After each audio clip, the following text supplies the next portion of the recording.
Hello students, hope all you are fine.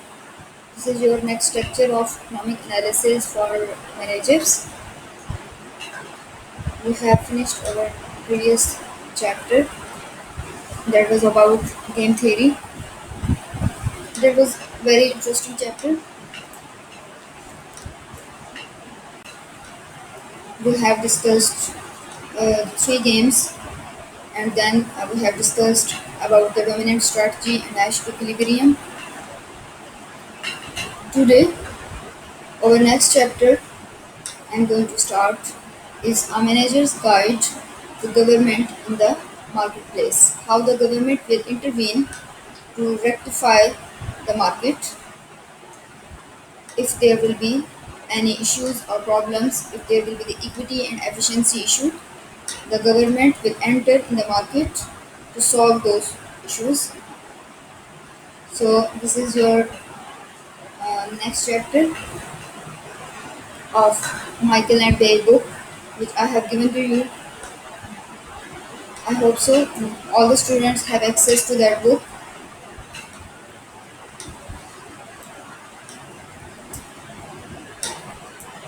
Um, and in that book, the numericals are also given.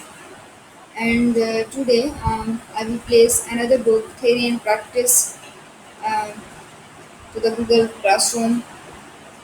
Then you can practice the numerical questions for your quizzes and assignments, which I will share you. Um, I hope so in the next lecture also.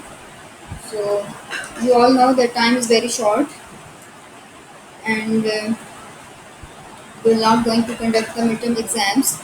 So all marks will be in the form of quizzes and assignments. So there will be three or four quizzes and also the assignments that all will be the online.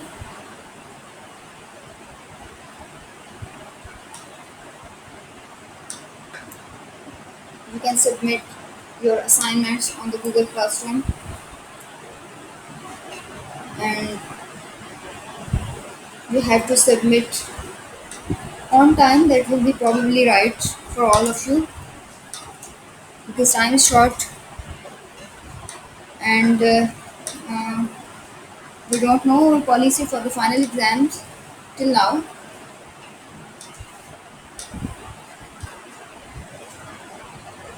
So I hope so. The things will be clear very soon.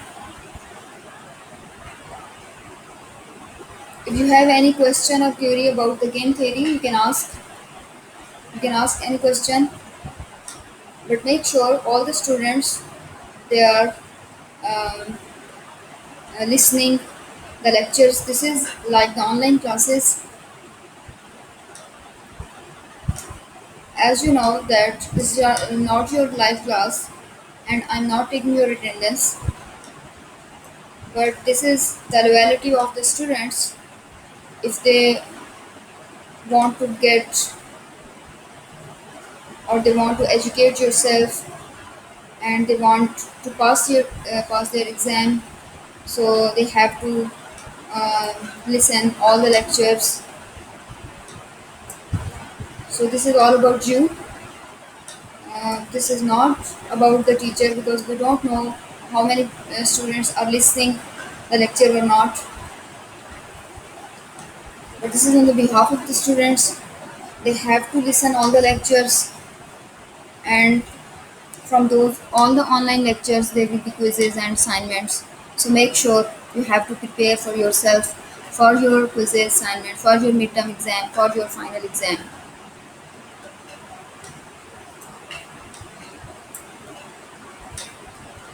because the policy can be made on the 11th hour, and for that you have to be prepare yourself. Today we are going to start the chapter A Manager's Guide to Government in the Marketplace. First of all, the overview of this chapter is we will discuss about market failure, and then we will discuss about rent seeking, and then government policy and international markets.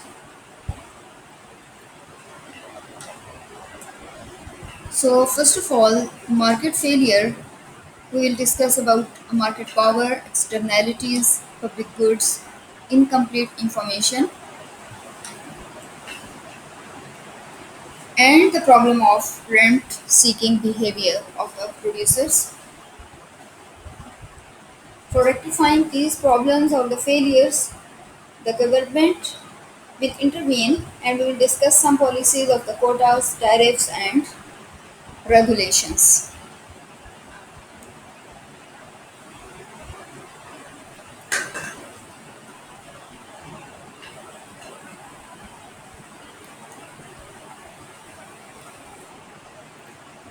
Our analysis includes an overview of government policies designed to alleviate market failures and an explanations of how the policies affect managerial decisions. The power of politicians to institute policies that affect the allocation of resources in markets provide those adversely affected with an incentive to engage in lobbying activities. We will show the underlying reasons for these types of rent seeking activities. Finally, we will examine how these activities can lead politicians to impose restrictions such as quotas and tariffs in markets affected by international trade. So first of all, we will start our lecture from the market failure. What is market failure and how it is affecting the managerial decisions? In case of market failure, we are going to discuss the market power, externalities, public goods, and incomplete information. One of the main reason for government involvement in the marketplace is that free market do not always result in the socially efficient quantities of goods at socially efficient prices. Maybe the privatization of the goods is not always good. Maybe there is some efficiency issue. So the government involvement may be necessary.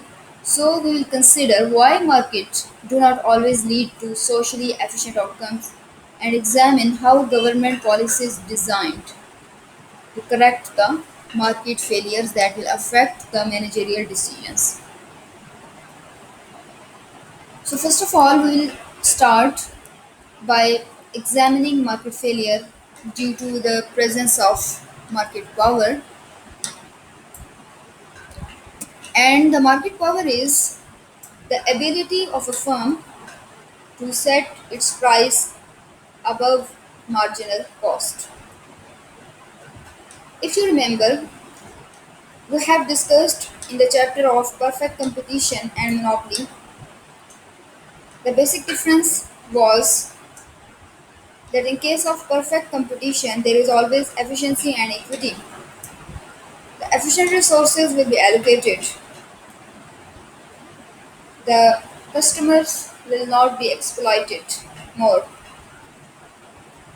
But whenever the market failure, there will be market power to the producers. It means they can change their price according to their will. They have the ability to exploit all the customers. And whenever they have the ability, it means they will set price above the marginal cost.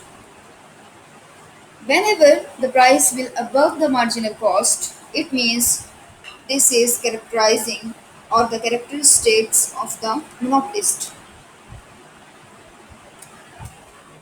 And in case of monopoly, we can discuss the market power. The price must be greater than marginal cost.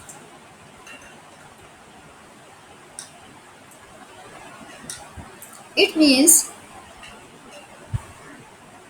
the firm who has the market power produces less than the socially efficient level of output because it charges the prices that exceeds its marginal cost of production because he will not take care about the customers. He has no idea of or he has no care about hiking the price, okay, hiking about the price or how much price is very high or not because his purpose is to only make the profit. So that's why he will not produce at the minimum cost. In such cases, the value to society of another unit of the good is greater than the cost of the resources needed to produce that unit. There would be a net gain to society if additional output were produced. In these cases, government may intervene in the market and regulate the actions of firms in an attempt to increase social welfare. For alleviate that market power or monopoly, the government will intervene for this purpose. And this figure, this is showing the monopolist demand, that is marginal revenue curve, and here it is showing marginal cost. Assuming that the monopolist must charge the same price to all of the customers in the market. This is the marginal revenue. This is the average revenue that is showing the demand curve, and this is the marginal cost. Now here we are assuming the monopolist must charge the same price for all the customers in the market. The profit maximizing output is here. The profit maximizing output in case of monopolist is QM, because this is showing the price and this is the demand curve which is determining the quantity and price.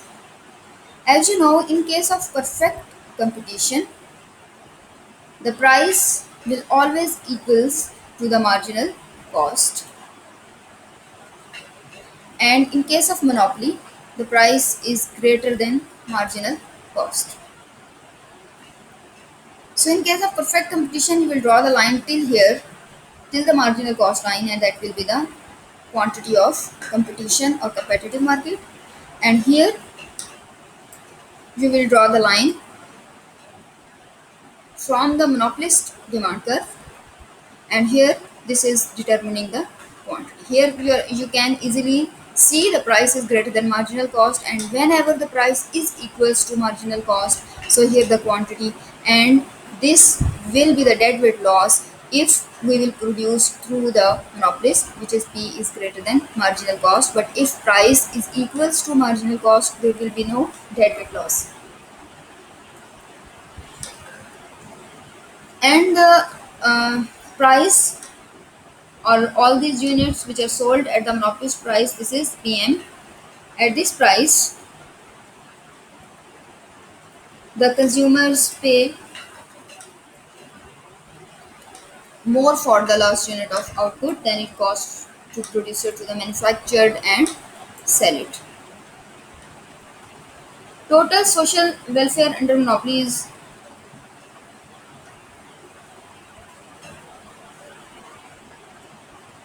this is showing through the deadweight loss, and this area of triangle here, this is the loss of economic efficiency that would have gain to society if the industry were at the perfectly competitive market.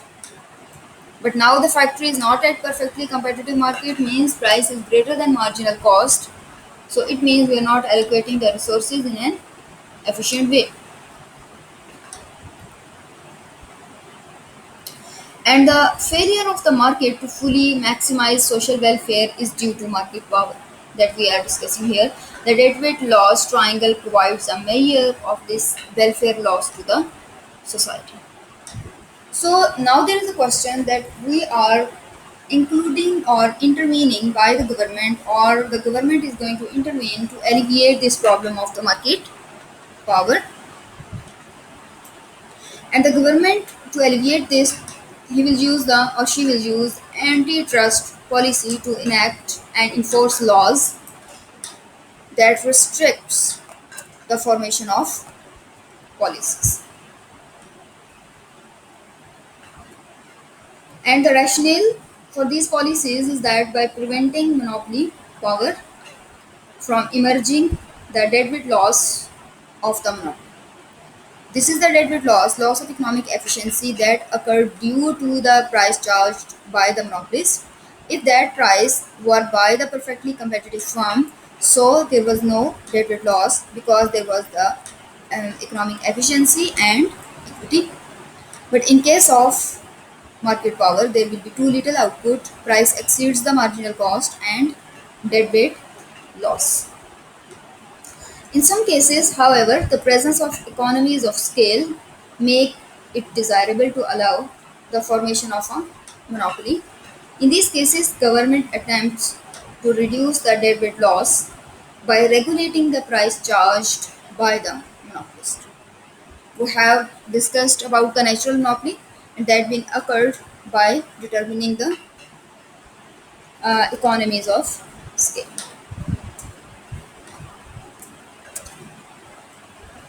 This is showing the video on the market power. How could you explain this is the market power?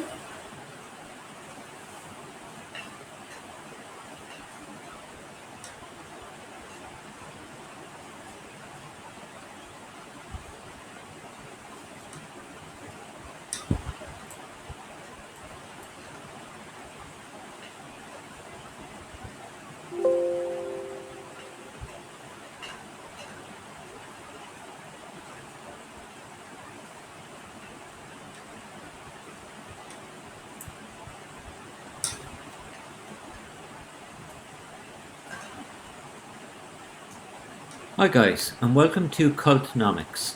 My name is Paul Hanley, and today I'm going to be chatting to you about market power. In this video, we are going to discuss the concept of market power and how this relates into firm activity in a market structure. So first off, a definition of market power. This is the ability of a firm to raise price above a perfectly competitive level. So raise price above its marginal cost. And in this case, the ability of a firm to do this depends on its elasticity of demand. For a firm with an elastic demand curve, this is when the price goes up and quantity demanded drops proportionately more, its market power is quite constrained, so they don't have that much market power. However, when a firm has an inelastic demand curve, it can raise its price and lose proportionally less customers, in which case it has market power. And we are going to examine this through looking at two different types of markets. In the first market, we have an individual who sets up a fashion shop, except this has many substitute firms in that market, in which case, because there's so many competitors, the more competitors you have, the more elastic your demand curve tends to be, in which case your market power is quite small and the level of profits that you earn are quite small as well. So market power reduces with the number of firms in the market. We can compare this to an alternative structure where we have a firm owner on the right hand side over here whose supermarket grows quite big and it dominates the area, and quite large firms with less substitutes tend to have quite a bit of market power, ability to increase the price of their product. So market power tends to increase with the size of the firm and the dominance of it in the market. Okay, so we'll move on now to market structures. And market power to a large degree determines the type of market structure that your firm is operating in. So if we look at one extreme, which is perfect competition, what we see at this extreme of market structures is firms that operate in very large markets where there are many buyers and sellers in the market. So that's a key characteristic. These would be pretty basic products like agricultural goods, where freedom of entry is very easy for new firms entering the market. They produce identical products, so there's no branding in this case. Every product is the same. And because of this, the demand curve is perfectly elastic. There's no ability to raise price because all customers would be lost in that case. And this makes that firm a price taker. They take the price in the market, which means no market power. If we move on from here to a competitive but slightly less competitive market than perfect competition, we get monopolistic competition. And in this case, we have again quite a number of firms in that market. So we will say many firms in the market who are competing with one another. And this could be the situation in restaurant market, fast food, cereal producers, where there is freedom of entry. So new firms can set up in this market. The key aspect of it is that they differentiate their product, or they brand it. So they spend time making their product look different than other companies. And because of this, they face a downward sloping demand curve, because this says that they can increase their price without losing all of their customers. So they have some market power in this case, depending on the amount of money spent on the brand and the branding success. So monopolistic competition has some market power. The next market type up is called oligopoly. And in an oligopoly, what you have is just a small number of firms. So a small few competitors in a monopoly. This might be, for example, mobile providers, the airline industry, or supermarkets, where you have certain barriers to entry, and we'll discuss these in about a minute's time in this video. Certain barriers that block firms setting up here.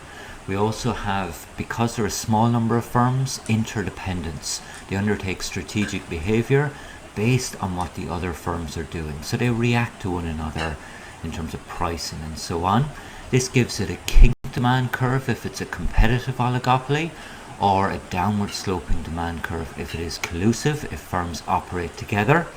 And finally, in this market here, market power ranges between a lot in terms of a collusive oligopoly to very little if it is a kink demand curve competitive oligopoly.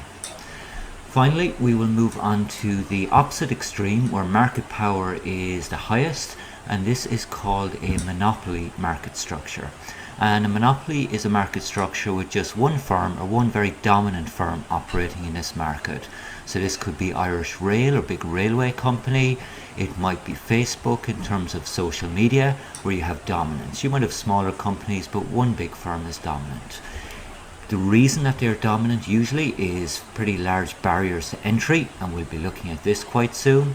And in this case, there are no close substitutes. So you have a monopoly because you don't have competitors in the market, or very few. This gives it a downward sloping demand curve, so these firms have the ability to raise price and reduce their quantity, make their products scarce, increase their profits. And finally, because of this, they have quite a bit of market power, the ability to raise price. So monopolies have the largest amount of market power across these market structures. So market power changes across the market types. Very little in terms of perfect competition, and as we move right across this market structure here, we see that monopoly has the highest amount. Now, why would monopoly have the highest amount? This would be due to barriers to entry. So what would you have in certain markets? You would have brand loyalty. You would have pioneering brand advantage in some markets, such as Apple, who came to market first with the new smartphone, the iPhone. And this gives it an awful lot of market power and brand loyalty. You can have companies that can produce at the lowest unit average cost of production, and if you can do this at a lower cost than other companies, this can act as a barrier to entry as well. You can keep them out by producing at a low price. The next one is control of a key factor of production or technology. If you own, for example, a key factor such as lithium, and the ability to produce better batteries in electric vehicles, you will be able to obstruct companies coming in. There's also legal protection acts as a barrier in pharmaceutical markets, for example. You have a patent on a new innovation, a new drug, in which case firms can't enter the market, so legal barrier. You can have companies that merge with others, happens in pharmaceutical and digital companies quite a bit. The merging of big companies so that they can keep out any competitors. And finally, what you have is economies of scope and network externalities, where it's cheaper to actually produce two or more goods in a market, or where the utility increases with more users in the market, such as Facebook, etc. So these can act as large barriers to entry, which means it's hard for other firms to compete, which increases the market power. Now, how would we measure that market power across markets?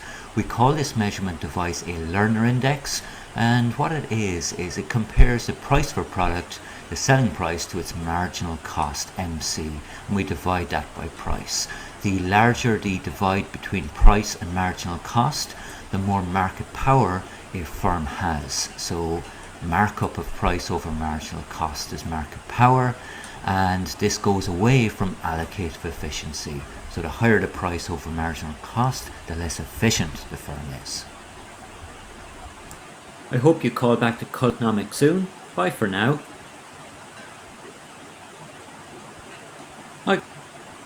Cultnomics soon. Bye for now.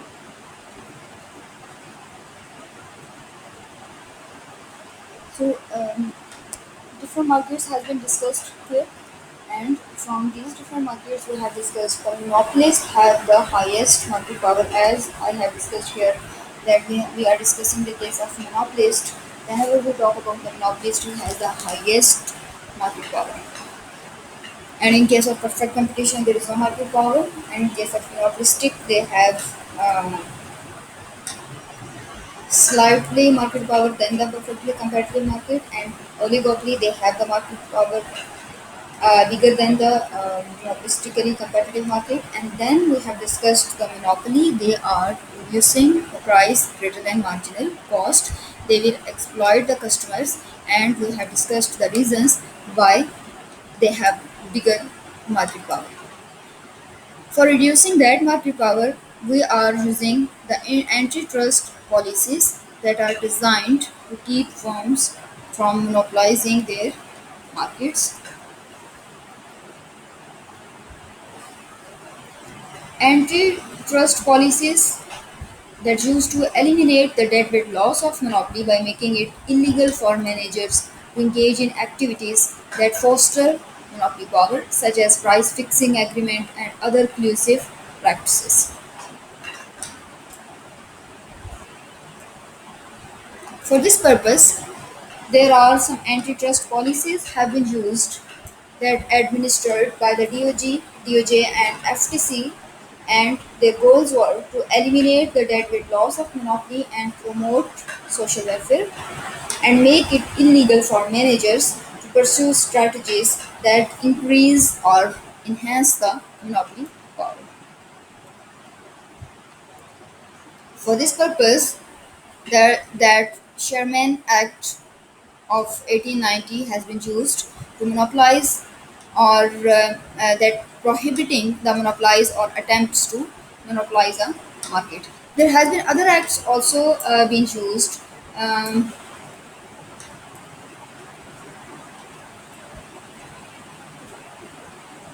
so these acts are also for the reducing the monopoly power.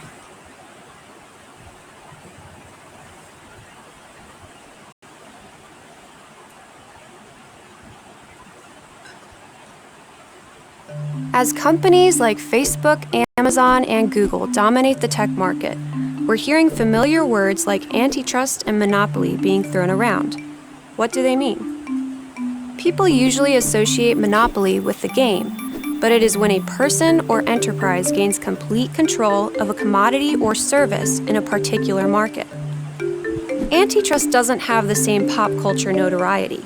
The 2001 film Antitrust, a thinly veiled attack on Bill Gates, bombed at the box office. So, what's the connection between antitrust and monopoly? Historically, monopoly status was granted by a monarch to a chartered company or trade union, giving them exclusive rights to a particular market. Let's say you were a merchant who wanted to control the tea trade. Make the king a financial partner in your company, get exclusive licenses, and like that, you have a monopoly on tea. It turns out government and monopoly go hand in hand. I believe if you examine the sources of monopoly and oligopoly, you will find that almost all those sources are government intervention. The term antitrust hit the American lexicon at the turn of the 20th century. Politicians, riding a wave of populism, does that sound familiar? Went after trusts, or large umbrella companies that held the assets of many different businesses, claiming that they were monopolies. This is where trust busting came from. In 1890, Congress passed the Sherman Antitrust Act, and by 1911, President Teddy Roosevelt was hell-bent on busting trusts, or large, successful enterprises created by industrialists like J.P. Morgan. Well, the big worry of the trust busters of the early 20th century was that large innovative companies were just becoming too successful, that they were cornering the market, and because they had significant market power, they would be able to abuse that market power. Take Standard Oil. By the early 20th century, Rockefeller's oil giant was making energy more affordable and accessible than it had ever been to millions of Americans. But because his company had a large share of the market, the government moved in to break it up. Standard Oil was punished for its success, and that unfortunately became the standard model for antitrust for most of the first half of the 20th century. When bureaucrats couldn't prove companies had an actual monopoly over markets, they instead relied on what Supreme Court Justice Louis Brandeis called the curse of bigness. Brandeis believed that if a company was too large and too profitable, it was an inherent threat to the market. Of course, it's hard to pinpoint what is too large and too profitable.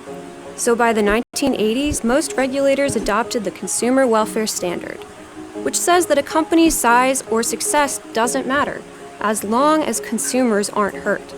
Fast forward to the tech boom in the 90s, and companies like Microsoft, CompuServe, and Nokia seemed like all but untouchable monopolies. Of course, we know how the free market handled most of those companies. But the neo-Brandeisian folks, the ones who agreed with Justice Brandeis that big is automatically bad, did manage to get one, well, partial scalp, delivering a landmark antitrust ruling against Microsoft in 2000. This ruling turns on its head the reality that consumers know, that our software has helped make PCs more accessible and affordable to millions. So here we are today, reading President Trump's tweets and enjoying baby pictures on Instagram, while a new breed of antitrust advocates are repackaging old Brandeisian ideas into what some call hipster antitrust. The theory is companies like Amazon, Google, Facebook, and Apple have become so big, have so much of our data, and are able to buy up startups so fast that they have become an existential threat to the marketplace. If what you're saying to a startup is, if you become big, we will dismember you, then those startups have no real incentive to become big. The problem is, there are no limits to the internet. There is nothing concrete to control. It can forever be added to, changed, innovated, and built. Tech giants can rise and fall virtually overnight if there are no barriers to entry created by government. If antitrust teaches us anything, it's that history repeats itself. In a market free of government protections and controls, it is next to impossible to achieve monopoly. And old solutions to new so-called problems rarely change outcomes.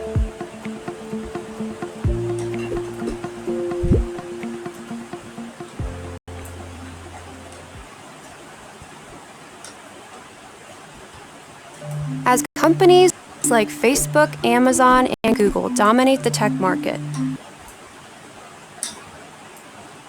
So here we have discussed the antitrust policies to reduce the monopoly powers.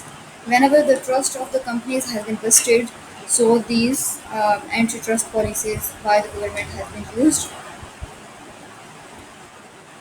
And that first act in 19th century has been used to reduce the monopoly power of so many things or products.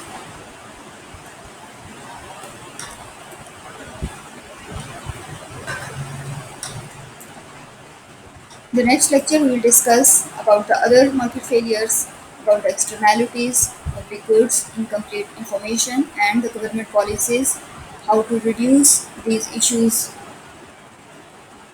about that. And we will also discuss the quotas, tariffs, or the government regulations to reduce the market efficiencies, market inefficiencies, and how the market will be efficient. So I hope you got the lecture, uh, and I also hope that you will listen this lecture and you will prepare